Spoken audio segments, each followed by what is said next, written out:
Welcome to study blog. Study blog में आप सभी का स्वागत है।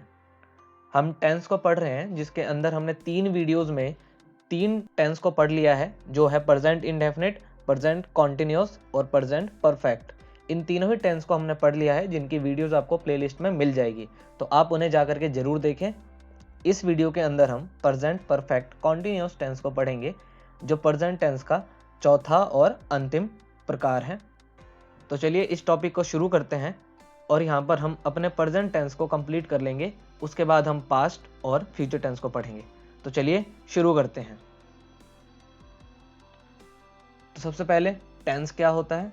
तो टेंस किसी कार्य के समय और इसकी पूर्णता या अपूर्णता का बोध कराता है। Tense shows the time of an action and its degree of completeness, यानी कौन सा कार्य किस समय में हुआ है, ये हमें टेंस बताता है। टेंस 3 तरह के होते हैं, प्रेजेंट, पास्ट और फ्यूचर। प्रत्येक के 4 टाइप्स और होते हैं, इंडेफिनिट, कॉन्टिन्यूअस, परफेक्ट और परफेक्ट कॉन्टिन्यूअस। अपने टॉपिक को पढ़ने से पहले हम जान लेते हैं पर्सन के बारे में, पर्सन चार्ट के बारे में।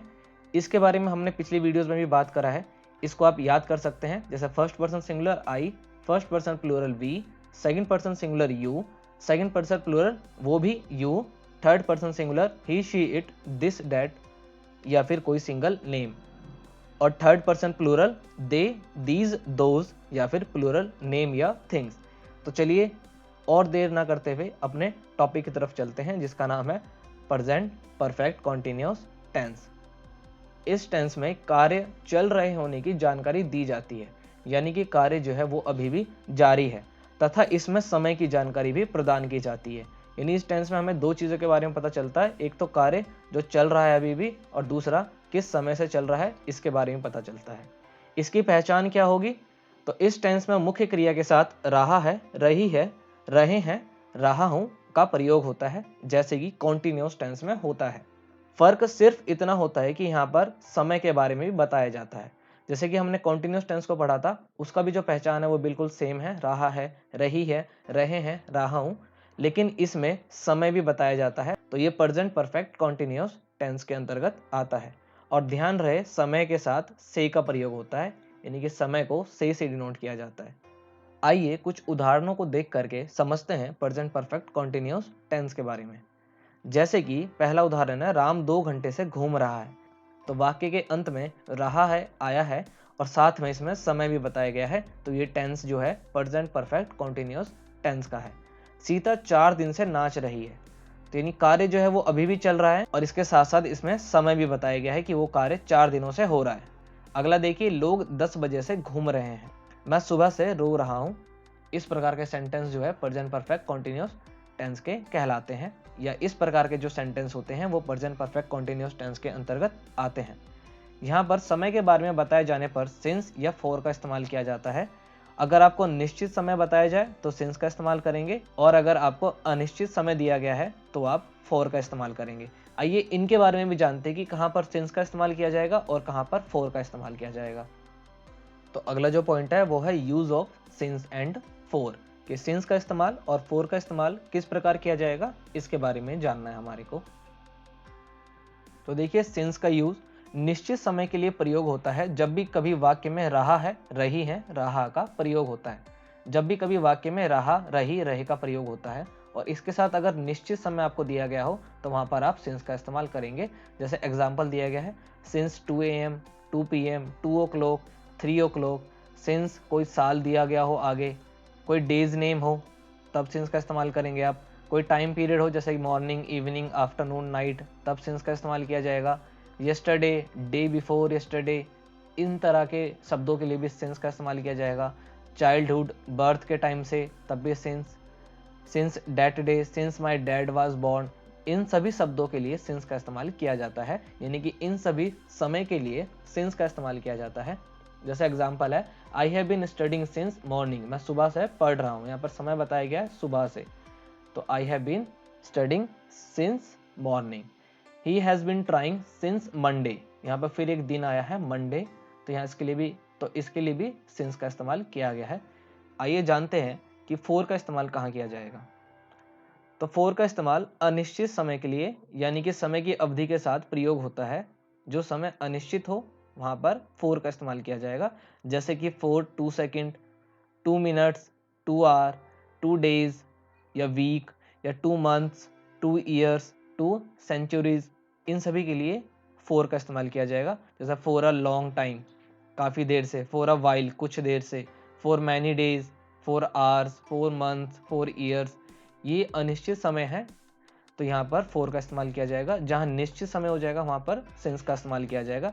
जैसे मैं 2 घंटे से पढ़ रहा हूँ, I have been studying for 2 hours, he has been trying for many days. तो ये एग्जाम्पल्स हैं, आप सेंटेंस के अंदर प्रयोग करेंगे तो आप ज़्यादा बेहतर समझ पाएंगे। बस यहाँ पर क्या ध्यान रखना है आपको, सिंस का इस्तेमाल किन समय के लिए किया जाएगा और फोर का इस्तेमाल किन समय को दर्शाने के लिए किया जाएगा। आइए चलते हैं सेंटेंस के पहले टाइप यानी अफर्मेटिव सेंटेंस की तरफ, सकारात्मक वाक्य की तरफ। तो इसका रूल जो है वो भी बहुत आसान है। सबसे पहले सब्जेक्ट, उसके बाद हैज़ या हैव, उसके बाद बीन का इस्तेमाल किया जाएगा, फिर वर्ब की फर्स्ट फॉर्म, इसके साथ आईएनजी, उसके बाद ऑब्जेक्ट, फिर सिंस या फोर का इस्तेमाल किया जाएगा, और उसके बाद जो समय दिया गया है।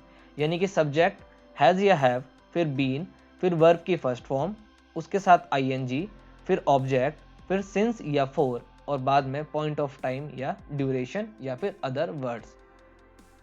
तो थर्ड पर्सन सिंगुलर के साथ हैज़ का इस्तेमाल किया जाएगा, ये आप सभी को पता है। ही, शी, इट सिंगल नेम आया है तो उसके साथ हैज़ का इस्तेमाल किया जाएगा, और बाकी सभी के साथ हैव का इस्तेमाल किया जाएगा। जैसे कि आई, वी, यू, दे, दोज, इन सभी के साथ हैव का इस्तेमाल किया जाएगा। तो थर्ड पर्सन सिंगुलर के साथ हैज़ बीन और बाकी सभी सब्जेक्ट्स के साथ हैव बीन का इस्तेमाल किया जाएगा। आइए कुछ उदाहरणों को देखते हैं और फिर समझते हैं। जैसा कि पहला उदाहरण है, वह 2 घंटे से पढ़ रहा है, तो वाक्य को पहचाने सबसे पहले। तो रहा है यानी कॉन्टिन्यूस टेंस है, और साथ में समय दिया गया है तो परफेक्ट कॉन्टिन्यूस टेंस है, किसका, प्रेजेंट का। तो वह 2 घंटे से पढ़ रहा है, ही के साथ क्या लगेगा, हैज़, क्योंकि ही जो है वो थर्ड पर्सन सिंगुलर है। ही हैज़ बीन, वर्ब की फर्स्ट फॉर्म प्लस आईएनजी यानी कि रीडिंग, तो he has been reading for 2 hours. हमने पढ़ा था अगर समय दिया गया हो जैसे 2 घंटे 3 घंटे, तो वहाँ पर फोर का इस्तेमाल किया जाएगा। तो he has been reading for 2 hours. आइए अगला देखें, मैं सोमवार से खेल रहा हूँ, I have been playing since Monday. अगर डेज नेम आ जाते हैं तो सिंस का इस्तेमाल किया जाता है। तो आई क्या है यहाँ पर, फर्स्ट पर्सन सिंगुलर जिसके साथ हैव का इस्तेमाल किया जाएगा, फिर उसके साथ बीन, वर्ब की फर्स्ट फॉर्म प्लस आईएनजी, उसके साथ जो है यहाँ पर सिंस का इस्तेमाल किया गया है क्योंकि आगे जो है वो एक दिन का नाम आया है। मैं सोमवार से खेल रहा हूँ, I have been playing since Monday. आइए एक और उदाहरण देखें, वे लोग 1990 से काम कर रहे हैं। तो यहाँ पर फिर से एक समय आया है 1990, जिसके लिए भी सिंस का इस्तेमाल किया जाएगा।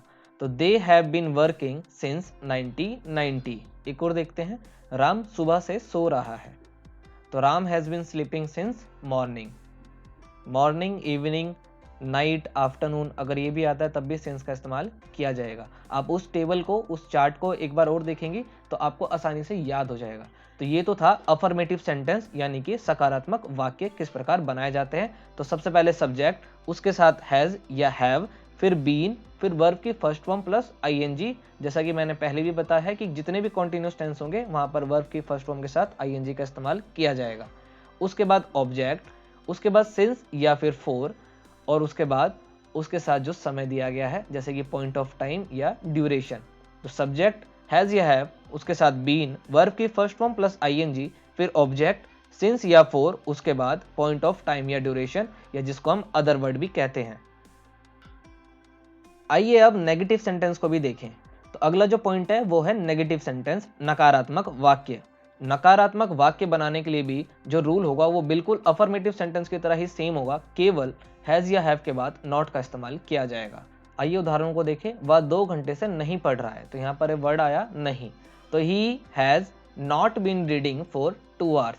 अगर आप एक नियम को भी याद कर लेते हैं तो उसके बाद आप बाकी वाक्यों के नियमों को आसानी से याद कर पाएंगे। जैसा कि अफर्मेटिव और नेगेटिव में क्या अंतर है, केवल हैज या हैव के बाद नॉट का इस्तेमाल किया जाएगा। आइए एक और उदाहरण को देखें। मैं सोमवार से नहीं खेल रहा हूं, तो I have not been playing since Monday. यहाँ पर भी क्या आया, हैज हैव के बाद नॉट का इस्तेमाल किया गया है। या फिर इसको आप इस तरह से भी लिख सकते हैं, I haven't been playing since Monday. एक और उदाहरण को देखते हैं। वे लोग 1990 से काम नहीं कर रहे हैं। They haven't been working since 1990।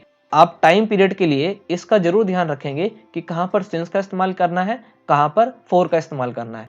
आइए एक और उदाहरण देखें। राम सुबह से सो नहीं रहा है। राम सुबह से सो नहीं रहा है, यानी Ram has not been sleeping since morning. तो ये था अफर्मेटिव और नेगेटिव सेंटेंस। आइए इंटेरोगेटिव सेंटेंस को भी देखें कि वहां पर किस प्रकार अनुवाद किया जाता है। तो अगला जो टॉपिक है हमारा वो है इंटेरोगेटिव सेंटेंस, जिसके अंदर वाक्य एक बार क्या से भी शुरू होगा और एक बार वाक्य क्या से शुरू नहीं होगा। तो प्रश्नवाचक वाक्य में हेल्पिंग वर्ब यानी हैज हैव जो होते हैं वो पहले आ जाएंगे, और अगर वाक्य में WH फैमिली वर्ड आ रहे हैं जैसे कि कौन, क्या, कब, कहाँ, तो इनका प्रयोग पहले होगा और बाकी सभी इसके पीछे हो जाएंगे। आइए एक बार नियम को देखें आप। अगर WH फैमिली वर्ड आता है तो उसकी इंग्लिश जो है वो पहले आएगी, उसके बाद हैज या हैव लगेगा, फिर सब्जेक्ट, फिर बीन, फिर वर्ब की first form plus ING, object, since या फोर, और उसके बाद अदर यानी कि पॉइंट ऑफ टाइम या ड्यूरेशन। जैसे ही इंटरोगेटिव सेंटेंस आया, हैज और हैव कहाँ आ गए, सब्जेक्ट से पहले, यानी हेल्पिंग वर्ब सब्जेक्ट से पहले आ जाते हैं। लेकिन इसी के साथ अगर WH फैमिली का वर्ड कोई जुड़ गया तो वो उससे भी पहले आ जाएगा। आइए उदाहरण को देखें और अच्छे से समझते हैं इसको। जैसे पहला उदाहरण है, क्या हुआ 2 घंटे से पढ़ रहा है। तो वाक्य क्या से शुरू हुआ है। जब वाक्य क्या से शुरू होगा तो वहां पर WH फैमिली का इस्तेमाल नहीं किया जाएगा, वहां पर हेल्पिंग वर्ब पहले आ जाएगी। जैसे कि सब्जेक्ट है हमारा ही, इसके लिए हेल्पिंग वर्ब का इस्तेमाल किया जाता है हैज का। तो has he been reading for 2 hours. क्या हुआ, सब्जेक्ट के लिए जो हेल्पिंग वर्ब का इस्तेमाल किया जाता है वो पहले आ जाएगा, और उसके बाद सब्जेक्ट, फिर बीन, फिर वर्ब की फर्स्ट फॉर्म प्लस ING, फिर सिंस या फोर, और उसके बाद टाइम। और क्योंकि क्वेश्चन पूछा गया है तो क्वेश्चन मार्क। आइए एक और उदाहरण को देखते हैं और समझते हैं। क्या मैं सोमवार से खेल रहा हूं। फिर से देखिए वाक्य क्या से शुरू हुआ है और यहां पर इसकी इंग्लिश वट नहीं होगी, केवल हेल्पिंग वर्ब जो है वो पहले आ जाएगी। तो have I been playing since Monday. यहां पर डेज का नाम आया है इसलिए सिंस का इस्तेमाल किया जाएगा। तो आप इन छोटी छोटी बातों का ध्यान रखेंगे बिल्कुल, कि डेज का नाम आया है तो सिंस का इस्तेमाल किया जाएगा, और जहां पर 2 घंटे, 3 घंटे, 4 घंटे इस तरह से बताया गया है तो वहां पर फोर का इस्तेमाल किया जाएगा। और क्या याद रखना है कि अगर वाक्य क्या से शुरू हो रहा है तो केवल हेल्पिंग वर्ब पहले आ जाएगी, ना कि WH फैमिली का कोई वर्ड। लेकिन अगर क्या हो कि WH फैमिली का वर्ड बीच में आ जाए, अगर ये क्या बीच में आ जाए तो WH फैमिली का वर्ड आ जाएगा। तो आइए अगला उदाहरण देखें। वे लोग 1990 से क्यों काम कर रहे हैं। तो यहाँ पर एक वर्ड आया क्यों, जो कि WH फैमिली वर्ड है। तो WH फैमिली वर्ड है तो क्या हो जाएगा, WH फैमिली वर्ड पहले आ जाएगा। तो why have they been working since 1990। आइए एक और उदाहरण को देखें। राम सुबह से कहाँ सो रहा है। यहाँ पर फिर एक शब्द मिला कहाँ, जिसकी अंग्रेजी होती है वेयर, और ये WH फैमिली वर्ड है। तो where has Ram been sleeping since morning. सुबह से यानी कि सिंस। तो where has Ram been sleeping since morning. तो इस प्रकार से आप प्रेजेंट परफेक्ट कॉन्टिन्यूअस टेंस के इंटेरोगेटिव, नेगेटिव और अफर्मेटिव सेंटेंस को बना सकते हैं, ट्रांसलेट कर सकते हैं। आइए इंटेरोगेटिव नेगेटिव सेंटेंस को भी देखें। तो अगला जो टॉपिक है वो है इंटेरोगेटिव नेगेटिव सेंटेंस। नकारात्मक प्रश्नवाचक वाक्य या फिर प्रश्नवाचक नकारात्मक वाक्य।